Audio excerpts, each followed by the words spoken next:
यहाँ पर गांव धोलापड़ा में मौजूद सभी मेरे बड़े बुजुर्ग और भाई और साथ में प्रधान मोहम्मद फैजान साहब, नेताजी बासित साहब, अजीम सिद्दीकी साहब, चौधरी जिकरिया साहब, आतिफ राजपूत साहब, जाहिर सिद्दीकी साहब, खुर्शीद नेता साहब, नौमान साहब, प्रधान Lukman sahab, Hafeez sahab, Mohammad Nabeel, Muneeb Rahman, director Budhera society, master Ghafir, Mohammad Adnan, Mohammad Farman, Mohammad Naushad, Haji Suleman, Mohammad Yahya, Haji Ehsan प्रधान और साथ में जितने भी हमारे इलाके के जिम्मेदार लोग यहाँ पर मौजूद हैं, आप सभी को अस्सलाम वालेकुम। आज आप लोग जानते हैं हम किस मकसद से यहाँ पर आए हैं। चुनाव का वक्त है, लोकसभा चुनाव शुरू हो चुका है और आपकी सीट कैराना लोकसभा से मैं समाजवादी की प्रत्याशी हूँ। साइकिल का निशान है, आने वाली 19 तारीख है। मुझसे पहले अब्दुल गाफिर साहब ने बहुत अच्छी तरह सारी बातें आपको समझाने की कोशिश करी और चुनाव जो है ये चुनाव बहुत अहम है। इस चुनाव से सीधा सीधा हमारे देश की सियासत पे, आपकी हमारी जिंदगी पे और बनने वाली सरकार पर सीधा सीधा असर पड़ेगा। तो ये चुनाव, हर चुनाव के अलग समीकरण होते हैं। प्रधानी का अलग अलग होता है, चेयरमैनी का, जिला पंचायत का, सबके अलग समीकरण होते हैं। अलग अलग तरीके से उसमें आप और हम सोच कर वोट देते हैं। लेकिन जो लोकसभा का चुनाव है ये देश का चुनाव है।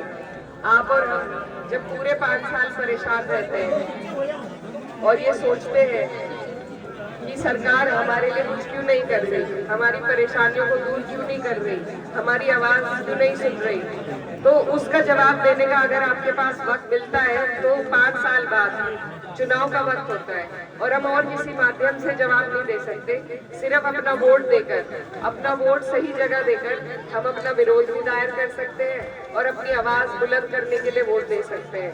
तो ये वही चुनाव है, इसमें आपको और हमें आपसी जो हमारे मनमुटाव है उन्हें भुलाकर हम सबको एकजुट होकर इस चुनाव को लड़ना है।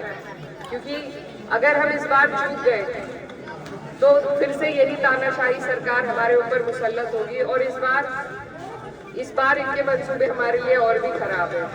तो इसलिए आप सबसे मेरी गुजारिश है कि आप लोग इस चुनाव में गंभीरता से इस चुनाव को लें और गंभीरता से इस चुनाव को लड़ने का काम करें। और इस सरकार में कोई भी एक वर्ग ऐसा नहीं है, कोई भी बिरादरी ऐसी नहीं है जो परेशान ना हो।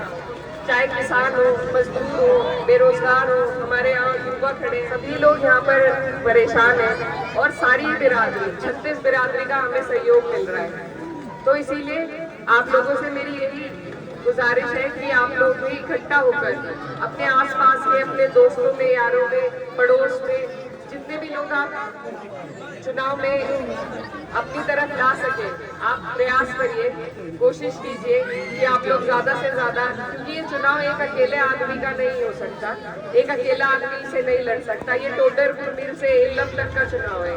आज मैं आपसे, आप लोग परिवार के लोग हैं, आप लोगों ने हमेशा हमारा साथ दिया। मेरे वालिद साहब का भी यहाँ से गहरा ताल्लुक रहा है।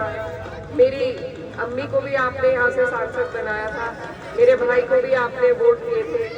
तो आप लोग परिवार के लोग हैं और आप ही की वजह से हम लोग यहाँ खड़े हैं। तो आपसे मैं वोट मांगने नहीं आई, बल्कि आपको ये चुनाव आपको सुपुर्द करने आई हूँ। ये आपकी अब जिम्मेदारी है कि यहाँ पर आप इस चुनाव को किस तरीके से लड़ते हैं।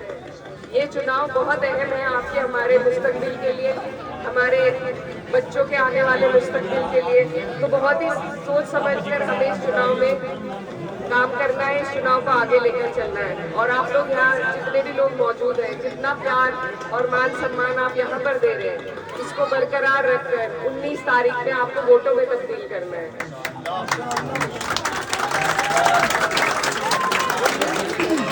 एक और बात जो सबसे अहम है वो ये है कि आपको और हमें अपनी वोट परसेंटेज बढ़ाने पर सबसे ज्यादा ध्यान देना है। हमारी जीत का रास्ता अगर कहीं से निकलेगा तो वो वोट परसेंटेज बढ़ने से ही निकलेगा। क्षेत्र बहुत लंबा है, शायद हम दोबारा चुनाव के दौरान ना आ पाए, तो ये आपकी जिम्मेदारी है कि आप लोग अपने घर की, अपने पड़ोस की, अपने गांव की, अपनी गली की जिम्मेदारी लें और उस दिन देखें कि एक एक वोट पड़ा है या नहीं। आपको एक एक वोट डालकर वोट परसेंटेज बढ़ाने का काम करना है, तभी हम कामयाब हो पाएंगे। और सबसे अहम बात यह है कि हमारा चुनाव 19 अप्रैल का है और ईद शायद से 11 या 12 अप्रैल की हो जाएगी। तो ईद पर जितने भी हमारे भाई बाहर काम के सिलसिले में गए हुए हैं वो वापस आ जाएंगे। तो आप सबसे मेरी गुजारिश है कि एक अहम काम आपको करना है, जितने लोग वापस आए उनको आपको रोक कर रखना है चुनाव तक। एक त्योहार ईद का मनाएंगे और एक त्योहार लोकतंत्र का मनाकर ही जाएंगे। तो इसी से हमारी वोट परसेंटेज में इजाफा हो जाएगा। ये चीज आप जरूर याद रखें। मैं भी वीडियो के माध्यम से सबको कहना चाहती हूँ कि जितने भी लोग बाहर से आए तो कम से कम एक हफ्ते का टाइम लेकर आए, ताकि ईद भी मना ले और चुनाव में वोट भी डाल सके। और आप सब यहाँ पर मौजूद हैं, सब बड़े बुजुर्ग हैं, आज रोजे का दिन भी है। पहले तो मैं माफी चाहती हूँ कि मैं थोड़ा देर हो गई, हमें मेरी तबीयत भी खराब है। और दूसरा कि आप लोगों से दुआ की दरखास्त है, तो आप लोग दुआ कीजिएगा। बहुत बहुत शुक्रिया।